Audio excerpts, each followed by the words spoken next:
Isak tangis mewarnai penyerahan korban kebakaran gedung perkantoran Teratron Cempaka Putih. Novia, salah seorang korban kebakaran, diketahui tengah hamil 8 bulan.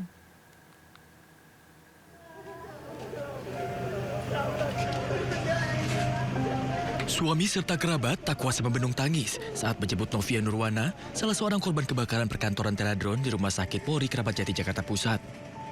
Sang suami nampak terpukul dengan kepergian sang istri yang tengah hamil 8 bulan anak pertamanya. Usai diserahkan, jenazah korban akan diberangkatkan menuju kampung halamannya di Kabupaten Tanggamus, Kota Lampung untuk dimakamkan. Satu persatu keluarga korban mendatangi posko antemortem Rumah Sakit Polri Kramat Jati, Jakarta Timur Selasa sore. Membau sakit, membau mutung. Isak tangis pun tak terbendung saat keluarga mengetahui salah satu kerabatnya menjadi korban dalam peristiwa kebakaran di PT Teratron. Sebelumnya sebuah gedung 7 lantai kantor perusahaan jasa pesawat tanpa awak atau drone di Jalan Letjen Suprapto, Kebayoran, Jakarta Pusat terbakar. Akibat kebakaran 22 orang tewas dibawa ke Rumah Sakit Polri Kramat Jati untuk diidentifikasi. Dari Jakarta, Tim Liputan, A-News melaporkan. Suasana duka menyelimuti rumah duka salah satu korban kebakaran gedung Teratron, Raihan Syah Pinago Sipahutar di Komplek Perumahan Jati Jajar, Tapos, Kota Depok. Keluarga, tetangga, dan kerabat almarhum mulai mendatangi rumah duka pada Rabu malam. Ibu korban, Mimi Andriani Nasution, tak mampu membendung air mata saat tiba di rumahnya lantaran belum diizinkan melihat jasad sang anak di Rumah Sakit Polri Kramat Jati, Jakarta Timur. Ia juga mengisahkan sempat mengantarkan sang anak untuk berangkat bekerja ke stasiun dan berkomunikasi dengan sang anak, yang ternyata merupakan komunikasi terakhir sebelum peristiwa kebakaran yang merenggut nyawanya.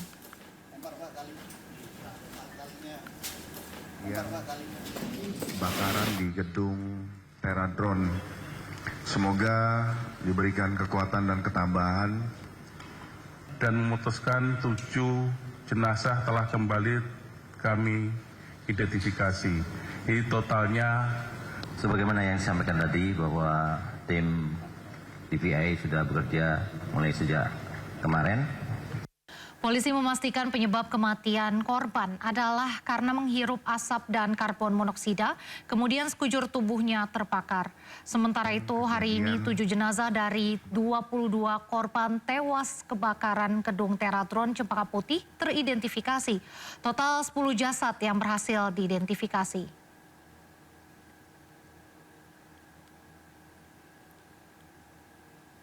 Ada 7 dari korban meninggal ini yang bisa teridentifikasi pada kesempatan ini.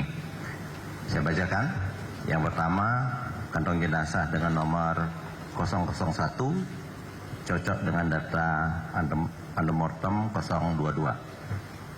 Teridentifikasi sebagai Pariem, perempuan 31 tahun, beralamat di Kecamatan Bandar Negeri Soh, Kabupaten Lampung Barat. Teridentifikasi berdasarkan sidik jari dan catatan medis. Yang kedua, kantong jenazah dengan nomor 002 cocok dengan data antemortem nomor 018. Teridentifikasi sebagai Ninda Tan, perempuan 32 tahun, beralamat Serpong Utara, Tangerang Selatan. Teridentifikasi berdasarkan sidik jari, catatan medis, dan properti. Yang ketiga, kantong jenazah dengan nomor 003 cocok dengan data antemortem 009. Teridentifikasi sebagai Muhammad Ariel Budiman, laki-laki 24 tahun, beralamat Mampang Perapatan, Jakarta Selatan. Teridentifikasi berdasarkan pemeriksaan sidik jari, gigi, dan properti. Yang keempat, kantong jenazah dengan nomor 004 cocok dengan data antemortem 011. Teridentifikasi sebagai Muhammad Apriyana, laki-laki 40 tahun, beralamat Kecamatan Sudimarajaya, Tangerang. Teridentifikasi berdasarkan sidik jari, catatan medis, dan properti. Yang kelima, kantong jenazah dengan nomor 008 cocok dengan data antemortem nomor 020 teridentifikasi sebagai Della Yohana Simanjuntak, perempuan 22 tahun, beralamat Kebayoran Lama, Jakarta Selatan, teridentifikasi berdasarkan sidik jari, catatan gigi, tanda medis, dan properti. Yang keenam, kantong jenazah dengan nomor 009 cocok dengan data antemortem nomor 001 teridentifikasi sebagai Nasaelia Sabita Nuraziza, perempuan 27 tahun, beralamat Tanah Abang, Jakarta Pusat, teridentifikasi berdasarkan sidik jari, catatan gigi, tanda medis, dan properti. Yang terakhir, yang ketujuh, kantong jenazah dengan nomor 010 cocok dengan data AM nomor 021 teridentifikasi sebagai Atinia Isnaini Rashidah, perempuan 18 tahun, beralamat Kecamatan Makassar, Jakarta Timur, teridentifikasi berdasarkan sidik jari, tanda medis, dan properti. Demikian sudah kita sampaikan semuanya, berjumlah 7 orang. Terima kasih. Sementara itu, Puslap-4 Mabes Polri melakukan olah TKP titik awal dugaan kebakaran di gedung kantor Teratron Jakarta. Selain itu, yang menyampaikan saksi kunci kebakaran masih mengalami kondisi terguncang. Pada saat kami melakukan kegiatan pemeriksaan kriminalistik TKP, salah satu obstacle-nya adalah saksi yang mengetahui persis peristiwa saat ini masih dalam keadaan terguncang.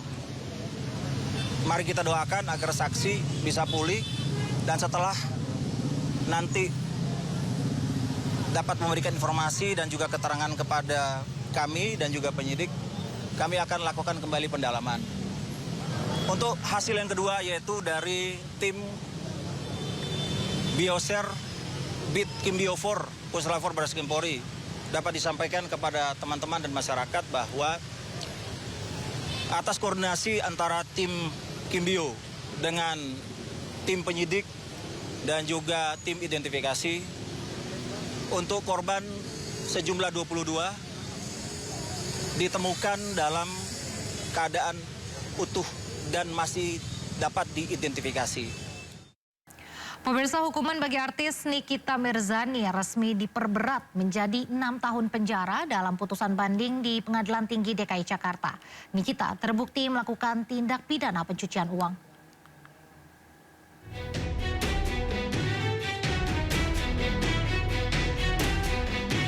Sidang banding Nikita Mirzani digelar di Pengadilan Tinggi DKI Jakarta Selasa siang.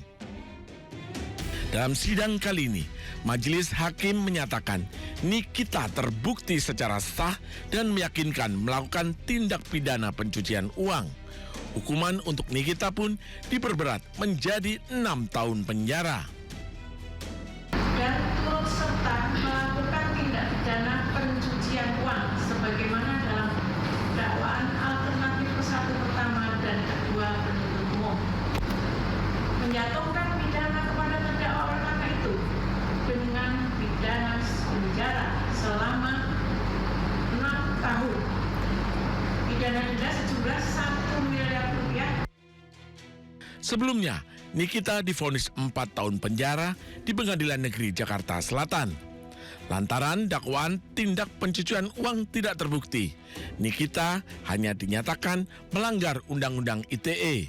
Namun, penuntut umum mengajukan banding dan diterima oleh Pengadilan Tinggi. Meski Pengadilan Tinggi sudah memutus tambahan masa penahanan, namun Nikita bisa mengajukan kasasi ke Mahkamah Agung. Tim Liputan iNews melaporkan.